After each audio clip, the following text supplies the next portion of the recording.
Greetings, travelers. Welcome to In the Cafe on Channel 42. Today, I have with me the famous, the indomitable DG Squared. How you doing, DG? I'm very good, thank you. Wow, what a welcome. Thank you very much for having me on the show, and for featuring me. It's kind of an awkward experience, I have to admit, being on the other side. How are you Yeah, today? I'm doing great. I'm excited for this. I thought it would be a great opportunity to flip the script and give you a chance to answer some questions too, and uh, have a fun time. I'm really looking forward to it. So many times I've taken the place at the desk there and asked all the questions, and I have to admit it's a really tremendous feeling having somebody ask me the questions for a change. So I'm game if you are, and this sounds to be like a really fun time. I'm looking forward to it. I think so. So, for anybody who doesn't know, DG is a leader in the cafe and a leader in Unity One. I believe a co-founder as well, and just generally a pillar in the No Man's Sky community at large. Um, DG, what's the origin of your name? I've often called you Deej in comments and chats, but generally DG squared is pretty unique as names go. Does it mean or stand Okay. for anything? Yeah, it does actually. When I first got a PlayStation, I thought, what kind of a name am I going to give myself for a username? And at the time, it was, Call of Duty was the game that I was playing or about to start, engaging in, and I didn't know what kind of name I was going to put in. I've heard all kinds of, silly names, and I didn't want that.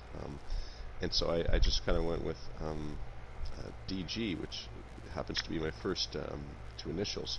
And my wife also has the same initials, oddly enough, and it's a nickname that was given to us by a good friend of ours, that they called us D squared, and so I just went DG squared. Oh, there you go. That's a pretty nice origin, though. That's very together with you and your wife. Yeah, thank you. Uh, I always intended to play, like games, oriented between the two of us, but it sort of never really worked out as I dominated the PS4 for the No Man's Sky game. yeah. Well, it always reminded me of Darkwing Duck. If you ever watched that show, where Launchpad Yes, always called him DW. That was yes. the first thing that always pops into my head when I hear DG squared. Hey, DW. I need to So get the lisp just like Darkwing Duck. yeah, Greetings, and Trevor. the amazing metaphors that are self-aggrandizing. That I am the phone call. That I am the wrong phone call. What is it? I'm the phone Um, call from the wrong number at 3 in the morning. It's yeah, great. you don't like that. So you've been doing these exact interviews in the cafe for quite a while now, and I have to say they are incredibly enjoyable. I have not seen all of them. I've seen most of them, but I still have to go back and watch the earliest ones. Um, Uh, they're but I starting to add up now. Yeah, they are. There's a lot. But I know it has to be a logistical nightmare to set all this up every time. How did it get started? Well, okay. So, I guess about a little over a year ago, or maybe it was just a little less than a year ago, somewhere around a year, that we finished one of our projects of traveling to the Zobarange Galaxy. And it was a great, ambitious project, and we had a ton of fun. And it's like, what am I going to do now to sort of, celebrate some of the community and the people and the great members that we have at the cafe that they've just supported us through all the crazy little projects that we've had. And I came up with this idea that I wanted to feature members on a weekly basis. And it had Amino had this feature option on it, but it was really kind of lame. So it's like you press the button to feature that person, and it was like this kind of a lame screenshot. Even if the person had pictures and a background, it always had those pink bubbles. Do you know what I mean when you log on to Amino?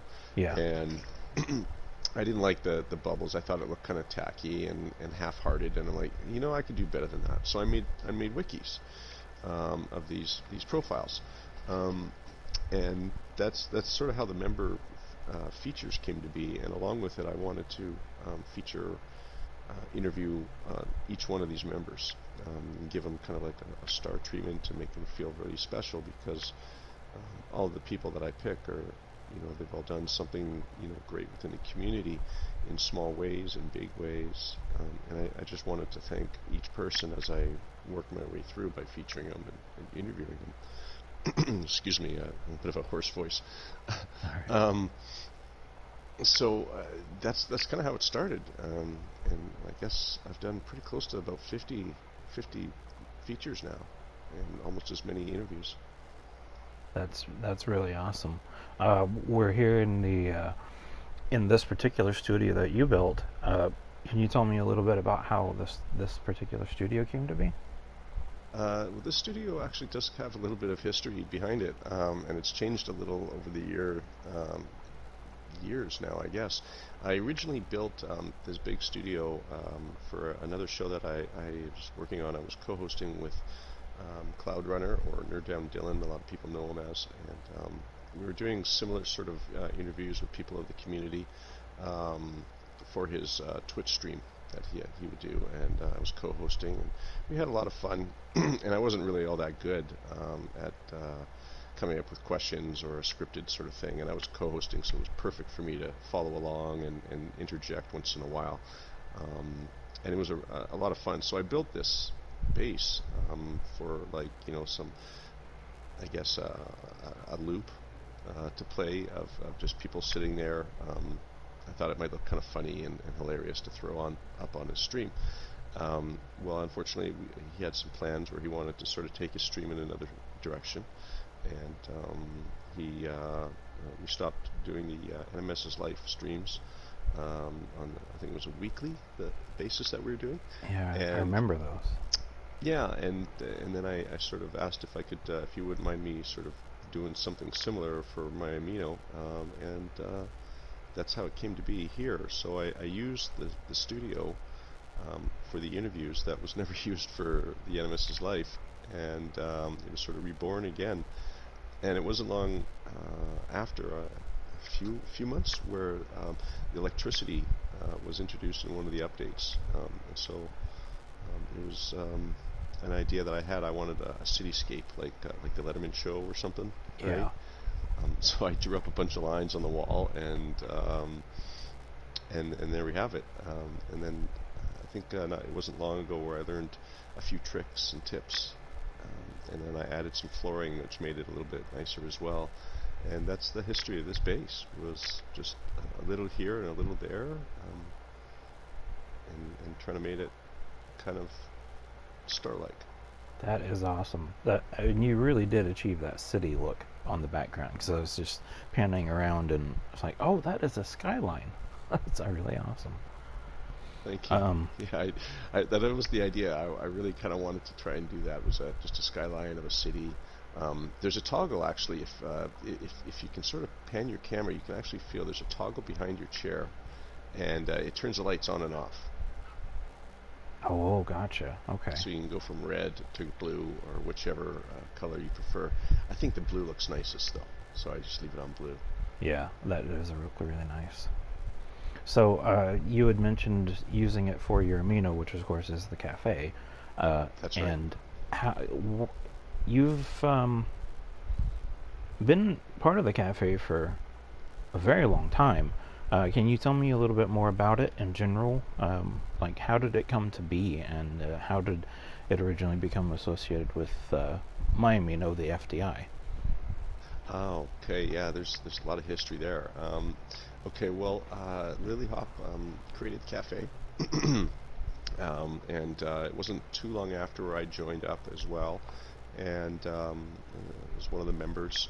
And I think I became a curator. Really, I think it was like a month later after that. It wasn't long. And we did our usual thing, and we did a lot of science projects at the time that I was really heavily involved in. And I guess after about a year or so, Lily Hop asked if I wanted to be a co-leader with her in the cafe, and I was having such a great time, and everybody's just been so awesome and genuine, and I was like, yeah, of course, I'd love to. I wanted you. Do you think I could do that? And that's sort of how I came to be there. The FDI, we were trying to help out Panda, and Panda and Slade had the idea they wanted to sort of bring together this hub, but they needed another member or a civ to be able to make it part of the Fed, I think at the time, or considered a hub. You need 3 civs, I think, to consider it a hub. So we were one of the other civs, the cafe, and that was sort of the joining of the Free Delta initiative, where the cafe, Pandas, you have to forgive me for a minute here, I'm trying to jog my memory of the names of each one of them. Epic for Slade, and Panda, was it the Consortium? No. Yeah, I think it was the Consortium. It was the Consortium, but he was leaving it, and he wanted to start a new thing, and that was the Free Delta Initiative, I think. Yeah. I'm pretty sure. And I should probably know better, since I recently had him on the interview. I think you got the story right there. But yeah, that's how FDI sort of came to be, and my role with the FDI. And I generally just sort of sit back and let you guys do your thing and pop in and just sort of help keep things sort of afloat and stuff like that. The FDI is a great place. I really like that. You guys have got this really, really tight group of core group of guys, and you hang out every day in that chat room, the Delta Diner. And it's always fun to poke my head in there and see what's going on.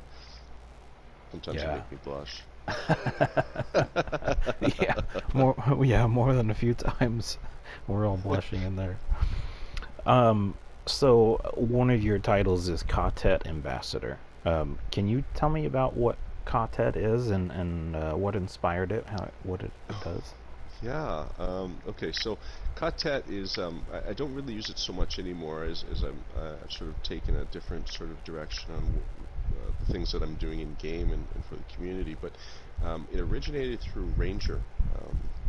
Ranger KT, AHKT, I think, as his name is spelt in the amino. And Ranger is one of the original founders of the cafe, along with Lily Hop. She made him a leader around the same time it was created. So Lily Hop created it and asked Ranger if he'd come over and help her run the show. I'm not sure how long it was between the time she created it and he became leader, but it was not long after. He had this idea of he and Lily came to me and had this idea that they wanted to have this science and research sort of thing that was branded, had a branded look to it, like an encyclopedia set. And I loved the idea, and I bought right into it. And for about a year or so, we were creating these wikis that all looked like identical, just like an encyclopedia, with the research and knowledge that we find for in-game things, portals, how to do this, how to do that, how to ship hunt, all kinds of silly things. Well, I shouldn't say silly, but in-game science. And we use the Ka-Tet branding for that, so that it would be sort of give it this look that we wanted. Now, the Ka-Tet itself is originally derived from the Three Towers, the Dark Tower series. Okay. So you're familiar with the Dark Tower series, Stephen King novels? Not terribly. Okay. He obviously, Stephen King, novelist, writer, wrote the Dark Tower series, and Ranger created this base, several of them actually, and a whole storyline to go with it, based off of the Dark Tower series. And he sort of linked it in with the No Man's Sky universe to travel through different universes, and it's a pretty cool idea. Um, Anyways, the Katet is derived off of that, based on their beliefs of the how things sort of are in the universe, which was defender to all, knowledge, tremendous knowledge, and sharers, givers of that knowledge, kind of thing. And it had a really kind of a neat ring to it, so we used the name of Katet as a sort of a ancient kind of knowledge passing. It does sound ancient. It sounds really. When I first saw it, and that was one of your titles, and you had talked about it before, it's like that is really cool. That there's this entire, organization where these folks are cataloging things and doing it scientifically and really breaking things down into an encyclopedia-like form. I thought that was really great. Thank you. Yeah, I was already doing similar things, but I give all the credit to Ranger and Lily, who had the idea of branding it, and making a series of these little wikis to put out there for knowledge, for new players, for older players, because they were, they're great things to reference if you're having trouble, or you just need some reassurance on ship hunting or whatever. And it was really fun to do. It was really fun to do, and a lot of players were really happy I made them. So it made me feel good knowing I was helping the community in that way. That is really awesome.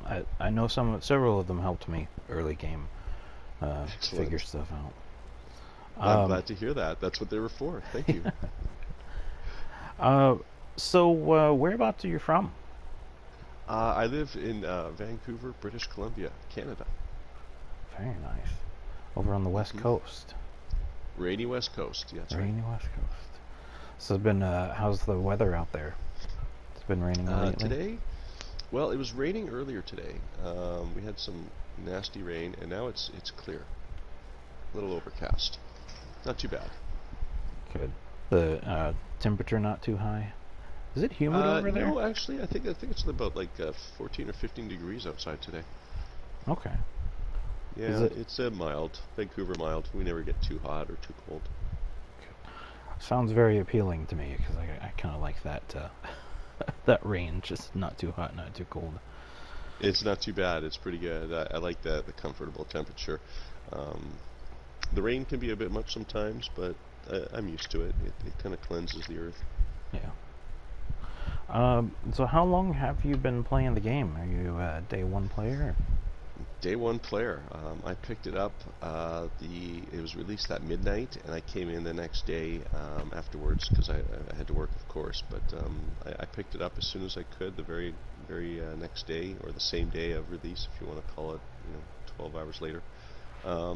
And I went in kind of headstrong without really listening to any of the media. But that was probably the best way to go in, not have the expectations or the doubts that were being tossed around at the time. Yeah. Yeah, it was actually, and I really enjoyed my first weekend of just playing. I died a couple of times, but I mined gold to get my first ship, and I was really, really proud of it. And I remember I went and told a friend about it shortly after, and he's like, no, I don't play that game anymore. It sucks. I'm done with it. I'm like, oh, okay, well, and I just kept playing and playing, and I found the Twitch community at first, and that's where I really started to learn that there was many other people that did not like the game, and they loved to come into those streams and hassle people, and the community kind of began to rally around itself that way. The ones that loved the game, we would stand up and fight against the trolls that would come in and offer them hugs, and they usually turn their tails and run or change their mind about the game. That's a great way to handle it. I think that it was. That same attitude is carried with you through to the cafe, where you've just got that general kindness about you where you're always going to offer the hug. You're always going to diffuse the situation. I think that probably speaks a lot to why Lily wanted you to be a curator and a leader, because that kind of diplomacy is rare and valuable, especially for a leader. Thank you. I think you're right that you're probably right on that. It seems to be the the best way to, if you want to have a good community, you have to be good to others as well, and everybody rallies around being kind to each other and having fun at the same time. It's a game and it's entertainment. There should never really be any hate involved in something like that. Um, and so, like my vibe, I guess, matched up really nicely with Lily's vibe at the cafe, and that's probably how it worked out so well. That's awesome. What keeps you coming back to the game? The community is probably the biggest thing. That is, There's too many people that are too good. I would have to agree with that statement. There are too many people in this community that are too good to just ignore. You've got to engage with them. There really are. It's every week. It's just another pleasurable experience. Um, I look forward actually to Sunday nights, Monday morning, when I make that first feature post.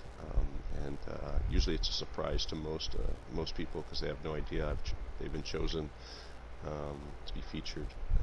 And it kind of makes my morning knowing that when that person sees, and they log into Amino and they see that their icon is right there front and center. Um, it feels good knowing that I just made somebody's day. Well, So that's definitely, your feeling about that is accurate, at least as far as I'm concerned. Because that definitely made my day the day that you featured me. yeah, and it's a wonderful feeling to do that, to be able to do that for somebody, and to give them a little bit of spotlight. Sometimes like we all have fun in the game, and we all post our pictures and do these things. But sometimes it's nice just to have a little bit of spotlight shone upon them and say, hey, look what this guy over here is doing. He's doing this thing. It's really kind of cool. And gives them a chance to stand up and say hi, thank you, and wave, and maybe say a few other words. Nice. Well, speaking of posting pictures and doing awesome projects, what would you say is your favorite thing to do in the game? Oh, I like ship hunting. I really like ship hunting. That was one of my true original things that I love to do. Was hunting ships, and I always look for those silly one wings. And I Yeah. like to warp too. I really like to warp. That's an enjoyable thing that I did for a long time. But ship hunting is probably my most favorite thing. I was just sitting around at a trading post, waiting around and watching the algorithm of the different classes of ships rotate. That's I know that I got um, a lot of help, and you actually, I think, pulled me into a chat at one point and gave me a lot of information about ship hunting. And after I had that information, the whole process of ship hunting became, I mean, downright relaxing. I can understand Good. the appeal. Good. You know what? I'm glad it gave you that feeling because at least you know that you feel comfortable knowing that it can happen, that it will be there, that S class is going to land. Um, you just have to wait it out. And if you got that feeling knowing that you were calm and comfortable knowing that you're okay with doing what you had to do to wait for that ship and it was going to be there and that it wasn't going to be a wasted effort, I'm glad. That's perfect. Perfect. So, tell me about your character. You've had this particular look for, I think, as long as we've had the ability to customize looks. Almost. It Yeah. seems to be synonymous with you. Can you tell me what inspired this particular look, or if anything? Well, okay. This is actually the second look that I designed. The first one was a Corvax, and when they first introduced the fact that we could have our own characters in game instead of the orbs, I went with a Corvax because it seemed like the way I had left off in in the last set of community goals that I was working on, which was the quartet, and a lot of the research and development that we were doing with the game and the game science and how we can break it further, right? So Yeah. I started with a Corvax, which and it morphed quickly into I think it was the Quicksilver anomaly, right, with the eyes that look like Johnny Five, and then Yeah, yeah, and it I don't know, it just didn't seem to do it for me. I'd be running around and I just didn't feel comfortable looking that way. So I just changed it up altogether, and I always saw myself as a traveler. Um, and so, oddly enough, they have travelers in the category, so I picked one of them, and I chose something that I thought nobody else was using, which was a character with like tusks and a kind of a hammerhead with funny eyes and antennae. Um, and I figured, what better than blue skin, because that's alien, right? And that's it. I kind of went with that and color matched to go with the clothes, and that's how this character came to be. that's pretty good. It's very unique. Um, even all of the individual parts are recognizable, and I have associated it directly with you every time I've seen it, for as long as you've had it. I think I do remember seeing a Korvac skin on you at some point, but this is the one that is most memorable. Yeah, it would have been the early days when I had the Corvax costume or outfit. But yeah, I've always liked that the alien look. It's an alien game, and so I figured this is suiting that I be an alien sort of figure or character. Nice. So you recently started getting into doing glitch building.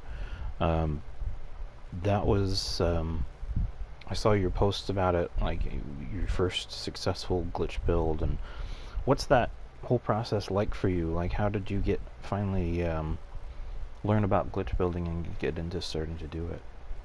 Well, there's just so many aspects to this game, from exploring to research and development, and how to break the game and utilize some of its things that are not always widely known.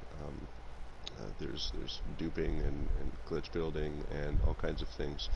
Um, uh, Glitch building, I've noticed, is started to come on very strong, and I've seen some really impressive builds from all kinds of different places.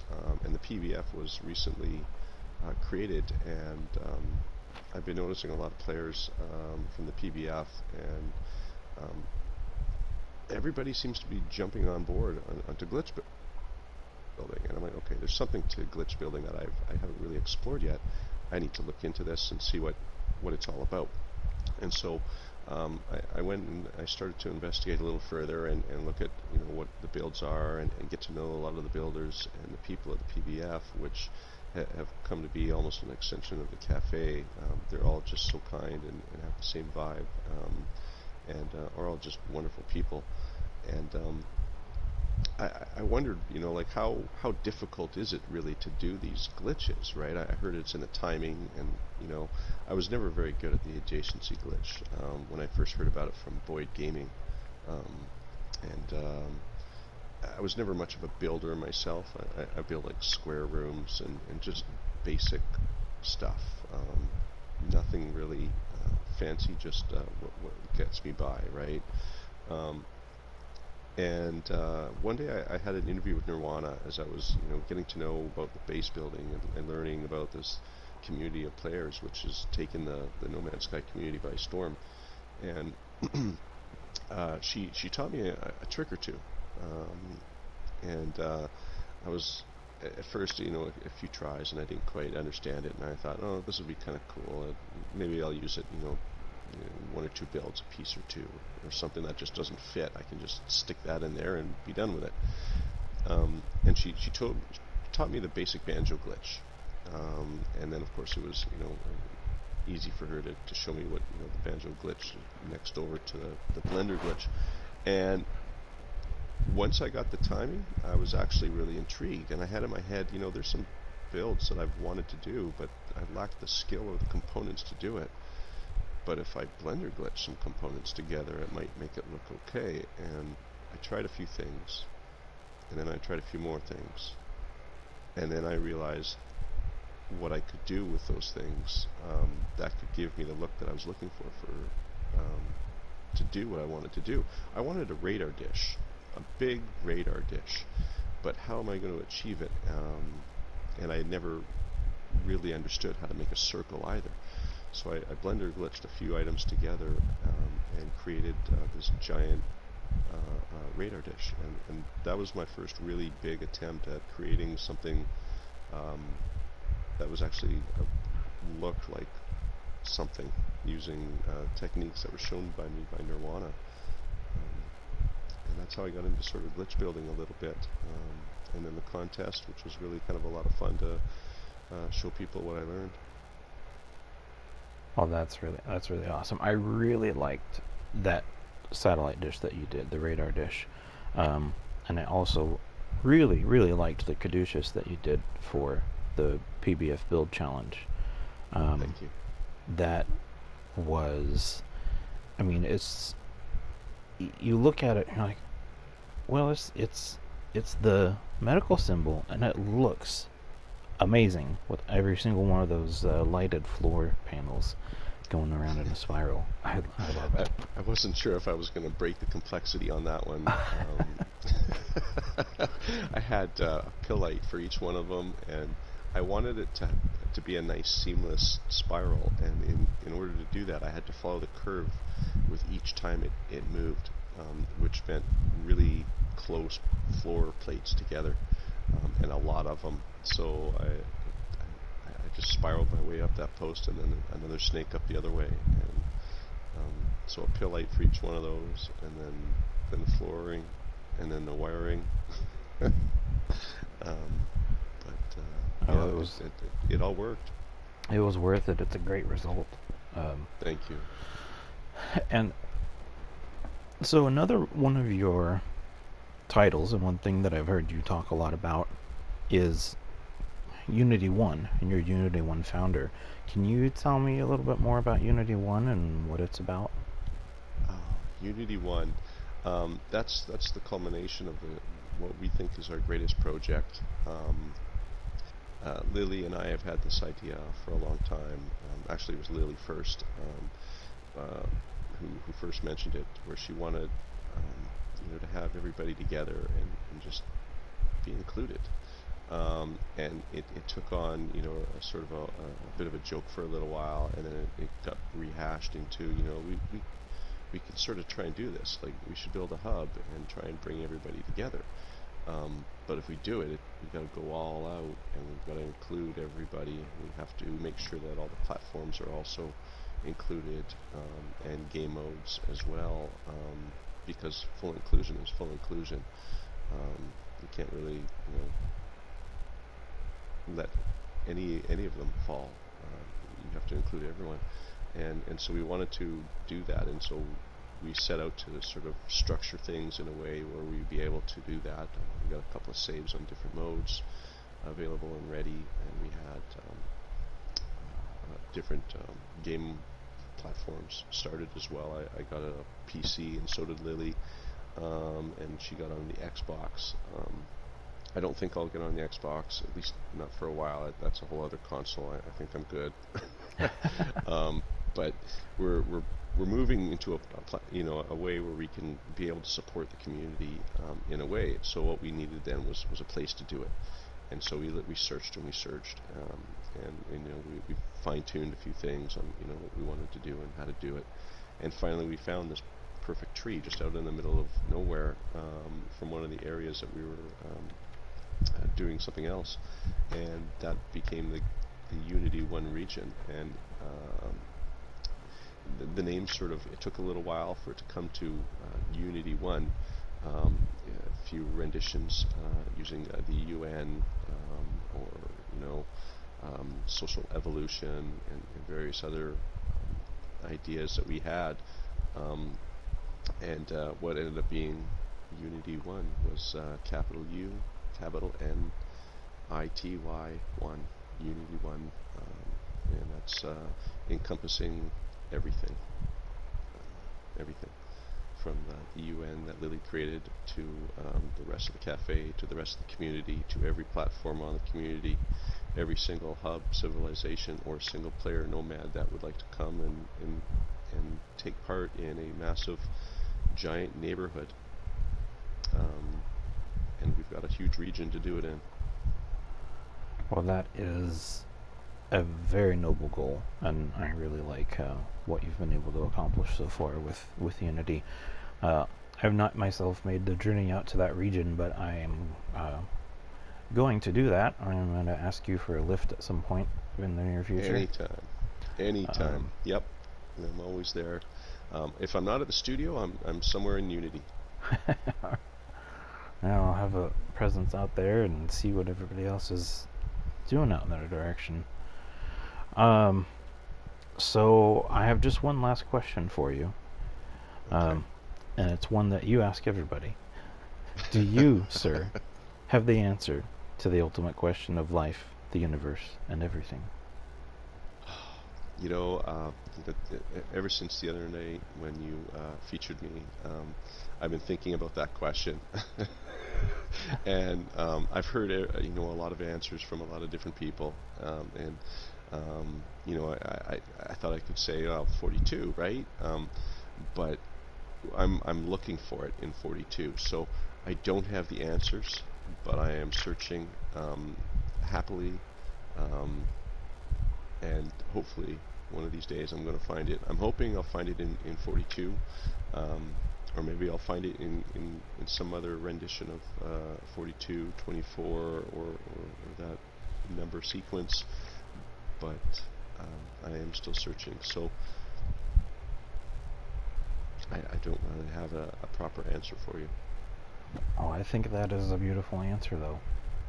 Still searching is, I think, what the rest of us are still doing too. You know what? If somebody finds it, let me know. Yeah, you'll be the first. Well, actually, speaking of 42, you had mentioned earlier the pilgrimage out to, how do you pronounce it? Zoberange? Zoberange. Zoberange? Is how we pronounced it, or the Zob, as Kirby coined it. It is spelled, let's see if I can remember this now, Z-O, or not Z, X, goodness, jeez, X-O-B-E-U-R, Zober, I-N-D-J. I think you got it. Yeah. What's it? It's hard remembering all those galaxies, let me tell you. It's one of the randomly generated names that is kind of difficult to pronounce, kind of like Ikjamatu, or like Eisentam is easy. But yeah, Eisentam's a nice one. I like that one. It's got the E-I and then the two S's, and yeah. So in Galaxy 42, what's your draw? I mean, what keeps you out there other than the number? Is there anything special about that galaxy? Well, it's kind of like a sanctuary to us. The cafe has been kind of, hitched to the moniker of the Hitchhiker's Guide to the Galaxy, and all that it is, just because of the craziness, and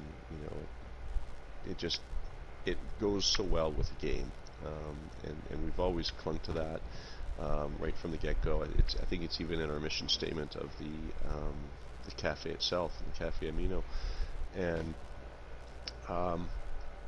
42 is just one of those places where it's like a sanctuary for us. That land that we went to, the promised land of the cafes. This is sort of nobody has been here yet. We're staking this land for cafe and cafe stuff, and I mean, not really. It's a game. Anybody can go out there. Yeah. But it kind of gave us that feeling of, we're going to gather up together as a group and make a pilgrimage and all warp our way there. And we did this the old-fashioned way of black hole jumping, with an added benefit of hopping on each other and sort of leapfrogging a little bit. But it was a lot of fun. It was a lot of fun. That's I have presence in 42, which I didn't get out there. I got out there by joining Marty Merrick's game, but when I got out there and I started looking around, I remembered seeing all of the original posts about the pilgrimage. I followed that, and I saw many comments and several other posts where I think Lily and you as well were talking about how there's just something different about 42. Like, it's not quite definable, but there's something very unique about it. And I didn't quite understand that until I got there. And then I started looking around at planets, and I looked around at looking where I could build things, and the sites I could see, and there is something truly unique about it. Its procedural generation is different. You can't put your thumb on it. There's no set thing, but I don't know. Like, when you explore out there, things just sort of happen. Funny names of system planets, and it just kind of wonder, is HG messing with you a little bit, or is this like just a absolute random thing? And so yeah. Zorbranch is a funny place. We really like it. Sometimes I go stretches where I haven't been back in a little while, simply just because of Unity and what we've been doing a lot with. But I like going back there and just exploring. It's so wide open. There's no wikis made of really much of anything out there. It's whatever you want, right? Explore any direction, have fun, pick a planet, and there's so much to choose from. Its random generation is very much like Euclid, where it's whatever, nothing special in any one field per se. And I think I like that imperfect sort of feel to it, where it's an imperfect kind of a universe. Yeah, that really makes it. That really does make it special. Home. Yeah. And it's even more special, I would say, than Euclid. Like, it has that generalist, algorithm to it. But there is just something special about the way that it generates everything. It's like the simple algorithm. Yeah. Well, I really appreciate you and all of these interviews that you've done, and all the features and all of the content that I've seen you produce over the years, and just the level of interaction that you have, and like it's always a joy to interact with you, to read your comments, to see the things that you make, and really, I mean, you are a pillar of the community, and I hope you continue to be, because you are invaluable, I would say, to the community. Oh, thank you for joining. Thank you, my friend. I'm blushing under this blue outfit here. You're too kind. I just want to help others. I just want to be, good to the community. That's been good to me, and has, given me so many likes and comments on my posts, and such kind words for the things that I've done to try and, contribute in any way that I can. Because it doesn't really matter. Whatever way you contribute, the community sees it, and they thank you for it, and they're just so kind. And it just kind of makes me want to contribute more, and just be that much nicer all the time, because the community deserves it. They're worth it, for just hanging out, and playing a silly, space game where you can do just about anything. Yeah. And we love this silly space game, and it definitely keeps us all coming back and interacting and getting to know each other, and it's really wonderful being in the community with you and with everybody else in the cafe. And thank you very much for being the leader that you are and the things that you've created, and I hope you continue on. And thank you for being on the show and letting me flip the script on you today. This has been a real treat and a real joy. You know what, it has. Like you said, flipping the switch. I don't often get to be on this side of the couch, and so it's kind of a real honor that somebody thought it would be nice to do that. And I thank you so much for giving me that feeling. Geez, I don't have enough words to thank you guys, to thank the whole community who've rallied behind me and supported me with doing what I do to just help the community any way I can, whether it's building a farm or doing shows or spotlighting somebody. Thank you so much, you guys. You're all really awesome. Well, thank you, DG. And really quick before we sign off, I want to stand up and flip that switch behind me and see what this cityscape looks like in red. Go for it. Let's see.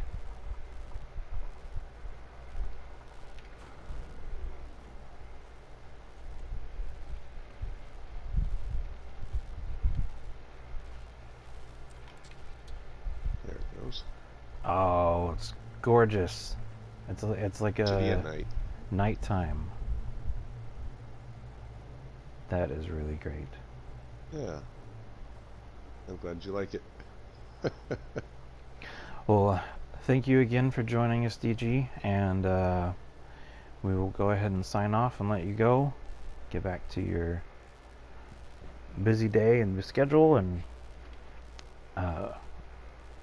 thanks for joining us in the cafe on Channel 42. Oh, thank you, Tomcat. Dude, you're amazing. Thank you so much for doing this interview. It was very unexpected, and I'm just overwhelmed with joy that you guys did this. Thank you so much. Thank you. DG Squared, everybody. Thank you.